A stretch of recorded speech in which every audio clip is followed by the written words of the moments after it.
Hello. तर आजपासून आपण अध्याय 1 सुरू करतो. त्यातला पहिला श्लोक, अर्जुन विषाद योग. कुरुक्षेत्रातील युद्धस्थळावर सैन्यांचे निरीक्षण. धृतराष्ट्र उवाच धर्मक्षेत्रे कुरुक्षेत्रे समवेता योत्सवा मामका पांडवाश्रैव किम कुरुवत संजय. धृतराष्ट्र म्हणाला, हे संजया, कुरुक्षेत्र या पवित्र धर्मक्षेत्रावर एकत्रित आल्यानंतर युद्धाची इच्छा करणाऱ्या माझ्या आणि पांडूच्या पुत्रांनी काय केले?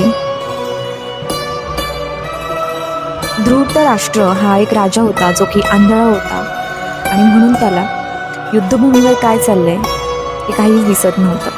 त्याला भीती आणि शंका होती की त्याचे स्वतःचे पुत्र म्हणजेच कौरव योग्य वर्तन करतील का. म्हणून तो संजयला विचारतो, कुरुक्षेत्र सारख्या पवित्र जागी जिथे सत्य धर्माचं वातावरण आहे, माझी मुलं आणि पांडव जे एकत्र आले आहेत त्यांनी काय केलं?